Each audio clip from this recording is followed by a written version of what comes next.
Nigeria Labour Congress NLC and the Trade Union Congress of Nigeria TUC counterpart issuing a 14-day nationwide strike notice to the federal government over the failure of the President Bola Tinubu-led federal government to implement the agreement reached on October 2, 2023, following the removal of the subsidy on premium motor spirit (PMS) known as Petrol. Leaders of the NLC and the TUC are sad that despite organized labor's effort to ensure industrial peace, the government seems unperturbed by the mass suffering and hardship across the country.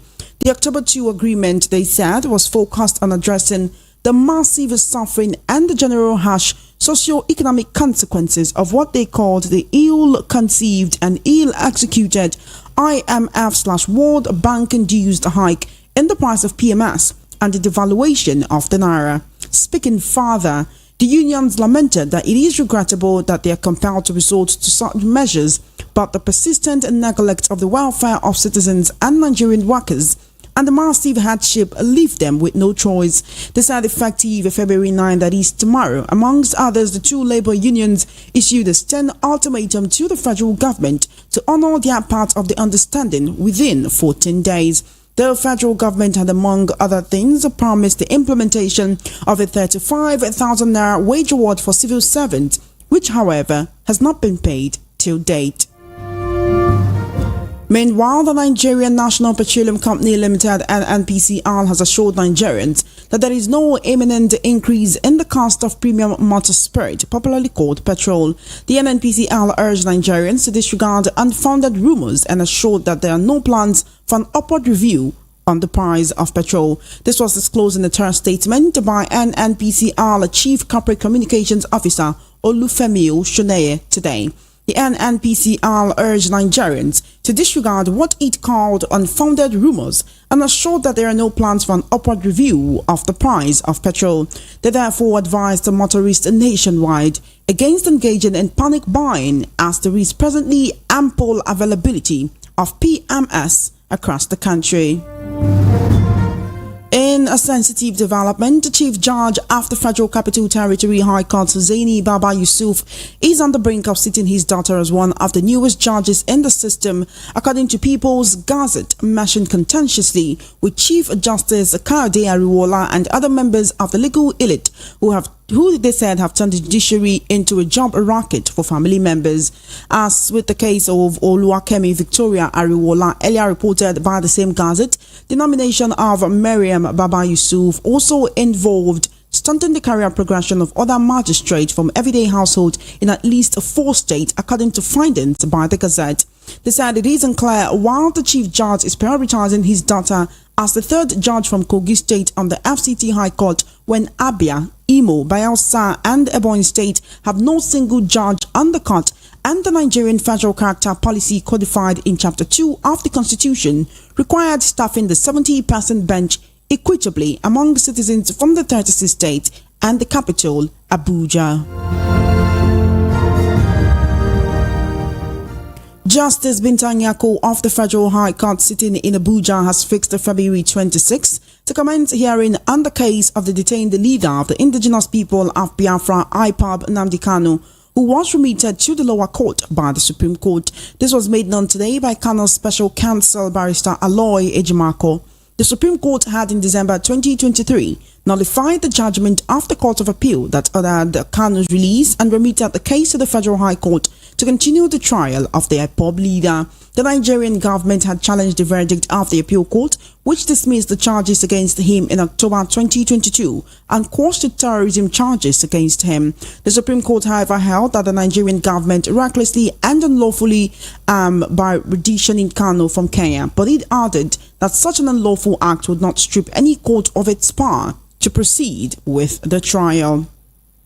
President Bola Tinubu has performed the groundbreaking ceremony of the 3,112 housing unit Renewed Hope City in Karsana, Abuja.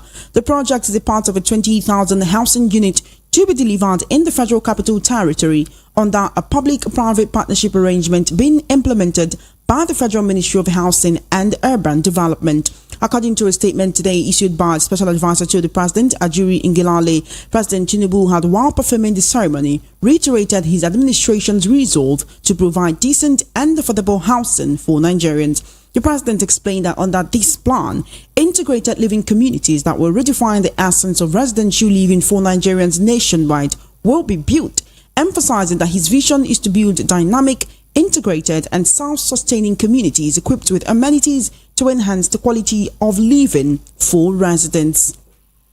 You're listening to the World News at 6 right here on Voice of the People 90.3 FM. It is time for me to introduce my guest in the studio who will be speaking with me on this and other issues on the World News at 6 this evening. Welcome to the conversation, Mr. Nosike. It's a pleasure to have you here. Yeah, thank you for having me. Thank you for coming. Let us begin with Labour issuing a strike notice to the federal government. They are saying if the hardship in the country, in the nation continues, in 14 days we'll be going on strike. You would agree with me that, rather you recall that throughout the course of last year, this was mostly what we were hearing from Labour. It was always notices of strike. It was always, if you don't do this, we'll strike, and then a meeting will be called, and then they'll say, okay, we're no longer going on strike. We've had talks with the federal government. All of this that has been happening, is it not enough for them to know or to understand if something would actually be done about it? Wouldn't it have been done by now? Are Labour playing themselves by always giving notice of strike? Is this a way to let the federal government know that, oh, we're planning to strike, so that you can call us and have a meeting with us and then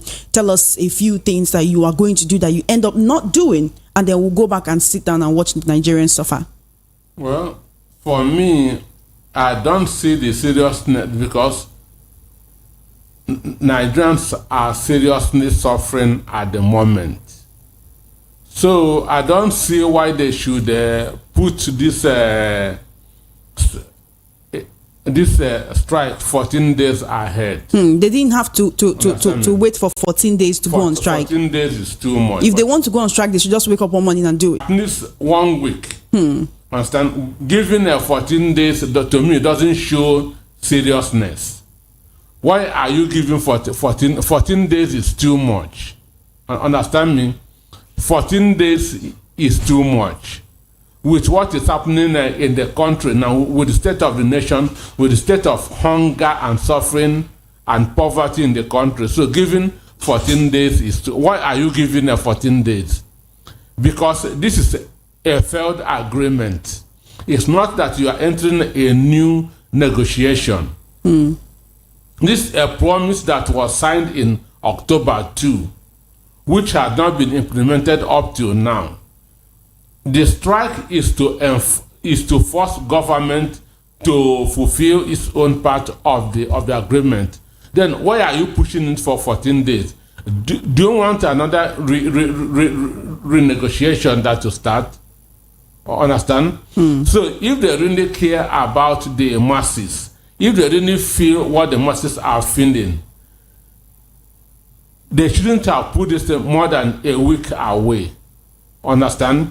They should not have put this more than a week away. But they should also know the kind of person that is in power in the country. I keep on saying it that Nnamdi Kanu is the modern Ibrahim Babangida. Babangida was known as the Maradona, a dribbler. Understand? And I know that's what Tinubu is doing and will continue to do on his tenure ends. Wouldn't you say that's a harsh assertion? Seeing as we have Minister of Labour, ministers who are actually supposed to liaise with labour unions if they are willing to make things happen. But it is the presidency that should approve these salaries to be paid, not the minister. The minister is just a messenger. Understand me? He is just a messenger. They know what is holding them. They know who is their problem. Their problem is not the minister. Their problem is the presidency. Understand? So giving them 14 days for what? For them to keep on enjoying there while most of Nigerians are dying. These people should show seriousness, because they are the people that Nigerians are looking up to for salvation. Because activism has died in the country. Even the nuns that also, I think nuns also gave about 14 days ultimatum. As well. So that was a few days ago. For me, all these things are you feel politics. it's all political. It's all. That's. Do you think this is a way of do you think this is a way of actually warning those involved in the federal government that, oh, we're coming, there are plans by some of us to do something like this so that you can actually do something to stall it? Because as it is right now, people are already protesting in Mina. People have protested in Ondo State. It has spilled into Kanu, it has spilled into Kogi State as well. If the NLC decides to down tools and get into the street, many Nigerians may go along with them because there's hunger in the land. People are losing jobs. Manufacturers are leaving the country, right? So there are a lot of people who do not have anything doing at home now who may want to join them. And of course, the government will not want that.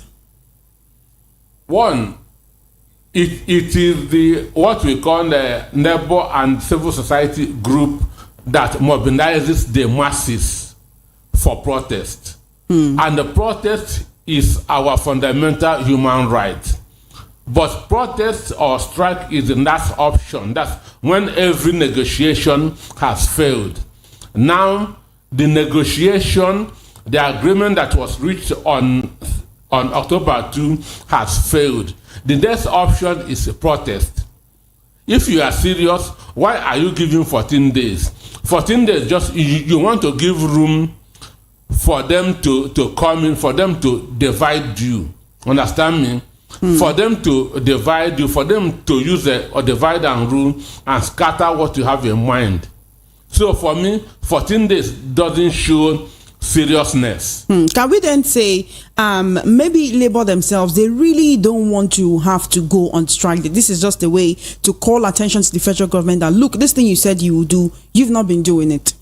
So, but even if it's what they want to do, giving 14 days is still too much. If they want to be serious, 1 week is enough. What the government can do with 2 days ultimatum, don't you think it's the same thing they can do with that same 7 days?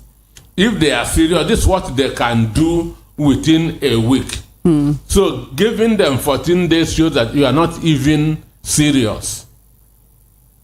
Understand? Giving government 14 days shows that you are not serious. Understand?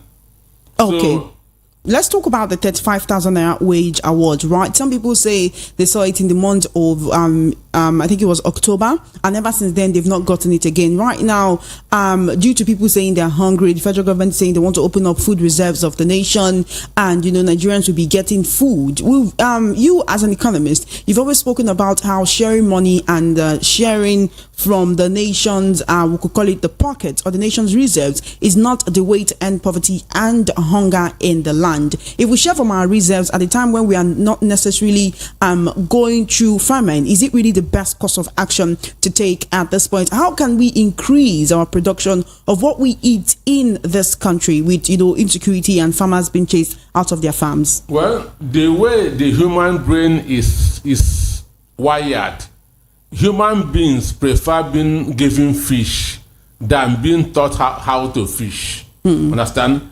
So that's why sharing is very, very easy. People want things to come easy, but it is risky, understand? And it doesn't aid development. What we should reserve is just for stopgap, understand? For the interim. You cannot be sharing forever. What they should be thinking is how to make Nigeria productive, not sharing. And even I still wonder how they are still going there to share. They may still share through their party members. Understand? They may call the governors and begin that to give them bags of rice, bags of corn. They are going to give to their party members. Understand me? So it is not going to make sense. What they should do is to face insecurity. Understand? Secure the country so that famine will start. Is the only way. I wonder where that reserve is that can take care of Kanu State as a whole. It's not anywhere. That's not even talking about the whole of Nigeria. Even if you have the pyramids in Egypt, in Nigeria, it wouldn't be enough for Kanu State alone. That is to say, this is not the time to actually open up our food reserves. Well, they will welcome it. They will be happy with it. Understand? But that's not the answer to the problem that we have in the country. They should make Nigeria to start becoming productive. Okay, then let's talk about the NNPCL and what has been looking like looming fuel scarcity in the country for a while now. It was about 2 days ago we had to send correspondent to go out. In fact, from Saturday, Sunday, we've been noticing queues in filling stations in and around Lagos, both filling stations owned by the major oil marketers, by the independent petroleum marketers, by the NNPCL themselves. There has been queues in Lagos, and the NNPC keeps saying, look, there is no scarcity of petrol. You don't need to engage in panic buying. There's no imminent increase in the cost of PMS. So where are these queues coming from? What does it seem like some Nigerians or some motorists just decide that, okay, we want to go and form a queue and want to buy enough so that just in case anything happens? Would you say Nigerians are right now on red alert? They just want to try and stock up their houses with what they have just in case. It's almost as if anything could happen right now. Without getting some finders, without hearing some information, nobody would just go to the filling station and park his car. Understand me? But if this is a Murtala Muhammed International Airport Road, if you drive from here to Mile 2, you will see that many of the filling stations don't have fuel. Understand? So that shows you that there's a looming scarcity. So it's when there is no fuel in some stations, the ones that have, they will now have more queues. They'll have queues. It's a natural thing. So that's what gives the people feelers that, oh, something may be in the offing. Sure. So, and if NLPC said that they have enough, which they keep on saying, then let all the filling stations have fuel. Understand me? Not just staying in your air-conditioned office and saying what is different from what's happening on the street. If they said that they have enough fuel, let all the filling stations have fuel. It is the only way. If there are 10 filling stations on the road and only 3 have fuel, what does that mean? It means scarcity. It means scarcity. So there's nothing wrong for people going to the filling station to panic buy. Because what this intends is a hike in price. Because simple economic law shows when there's a scarcity, prices go up. So that's why there's a panic buying and the queues in many of the filling stations. Okay, then. Moving forward from the NNPC, I'd like to quickly speak about the judiciary. At the beginning of the year, I remember asking a question saying, due to certain judgments that were given at the beginning of the year, that maybe the judiciary of last year is not judiciary of this year, but you disagreed. Right now, reports are indicating that a chief judge has displaced other people who are also equally deserving to nominate his own daughter as a 3rd judge from Kogi State on the FCT High Court. Right now, this is coming from People's Gazette, and they're saying there were people from Abia, there were other, lawyers from Abia, from Imo, from Bayelsa, from Ebonyi State, who have no single judge on the court. Meanwhile, the Nigerian Federal Character Policy codified in Chapter 2 of the Constitution requires that the 70-person bench should be equitably distributed among Nigerians from the 36 state and from the capital, Abuja. If it's to go that way, let's say 70 persons, 36 states plus the capital, you would have at least two persons from each state, or you could have so many states that will have 2 lawyers on the FCT High Court. Then there will be states that will have just 1 person. Now you have 4 states that don't have anybody, and Kogi State is having 3 people. Now this is also following the pattern of You know, the Chief Justice of the Nation, Justice Olukayode Ariwola, who has nominated he's nominated his children to, and it's just have we gotten to that point in Nigeria where it's a matter of who is just about who you know, no matter how qualified you are, no matter what exams you've gone through, no matter what reading you've done, no matter how hard you've worked to be where you are supposed to be, the person that knows somebody will go further than you have. We know it's been like that, but I'm talking about the brazenness of doing this. It's like, after all, who will question me?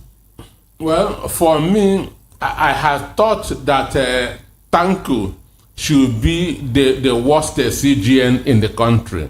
That was my thinking.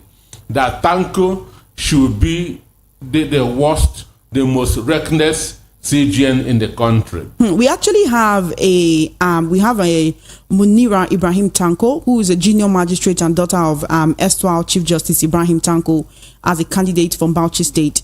You know, there were other people as well. Now, you brought up Tanko, that's why I'm letting you know that his daughter is also, you know, part of the people to go to the Senate and probably be confirmed. Yeah, so what I'm trying to say is this: Nigeria has been regressing instead of progressing. Understand me? Because Jonathan was far better than Buhari. Understand me? And now people are saying that Buhari is better than Tinubu. Permit me to digress a bit, right? But would it always be like that? That subsequent governments will always seem better than the last two Nigerians? So I want to prove a point. Understand me? So I do wonder, it's now becoming more reckless than Tanko. Understand me? And these people are following what the leader is doing. They saw what Ariwanda did by appointing his daughter a judge, his nephew a judge, and his relation, the auditor general of CGN. Understand me? So he has done that. Understand? So with that, he will not have the morality or the effrontery, understand, to query other people below him. Because he has set that negative precedent. After all, the CGN did the same thing. And mind you, the president of the Court of Appeal also did the same thing. Understand? Her daughter is a judge in Plateau State. Her nephew is a judge. Understand? So these people have set this negative precedence, which was not happening before. Even if it's happening, it was not as reckless as this. That's on this scale. Understand me? So talking of judiciary reinventing themselves after the 2023 facade, it is still the same human beings that populated the judiciary in 2023 that are still there. So nothing really has changed. Understand? Nothing really has changed. They are still who they are. And the international communities are taking notice of this. And it's not saying good of us. Understand? It is not really saying good of our country. It means that our judicial system has been privatized. Understand? It is now a family thing. Which means if you don't know that family, you will not be able to get justice. And this is very, very unfortunate. And why this is happening is because the man at the head has set that negative precedent. Understand me? So he cannot even query any other person that does it. So for you, there's been so much negative precedent set that there is no one now checking the other. This is an era of impunity. That's what we are now in the country. This is the era of impunity. And I don't see it coming to an end. Understand me? I don't see it coming to an end very, very soon. Unless something drastic happens. All right then. Hopefully this comes to an end very, very soon. Just like you have said, Mr. Anosike, our time is fast spent. And at this point, I'd like to thank you so much for joining me on the World News at 6 this evening. Thank you so much for coming. Yeah, thank you. You're still listening to the World News at 6 right here on Voice of the People 90.3 FM. On the foreign scene, Russia's election commission has rejected anti-war challenger Boris Nadezhd as a candidate in next month's presidential vote. Mr. Nadezhd has been relatively critical of Vladimir Putin's full-scale war in Ukraine, when few dissenting voices have been tolerated in Russia. Election authorities claimed more than 15% of the signatures he submitted with his candidate application were flawed. He had tried to challenge this, but the commission rejected his bid, refusing to give up. Mr. Nadezhd said on social media that he would challenge the decision in Russia's Supreme Court. The Central Election Commission said that the 105,000 signatures submitted by Nadezhd, more than 9,000 were invalid, and they cited a variety of violations. Russia's presidential election is due to take place from 15th to 17th of March. Although the result is not in doubt, as only candidates viewed as acceptable to the Kremlin are running. A final decision on who can take part in the election will come on Saturday, but the Election Commission chairwoman said it was already clear there would be 4 candidates on the ballot. And that is a wrap on the World News at 6. Just before we wrap up, let's take a look at the top stories again. You heard that the NLC and TUC have issued a 14-day strike notice to the federal government. And NPCL denies a fuel price hike. Chief Judge displaces others and nominates Data as a third Kogi judge on the FCT High Court. And the Nigerian High Court adjourns Nnamdi Kanu's case remitted by the Supreme Court to February 26. On the foreign scene, Putin challenger barred from Russia's election. And that is a wrap on the World News at 6. My name is Ijeoma Innocent. Please follow our social media handles at VOP903FM. For coverage of your live events and brand news mentioned in our news bulletins, do send a mail to news@voiceofthepeople.ng. Good evening and thank you for listening.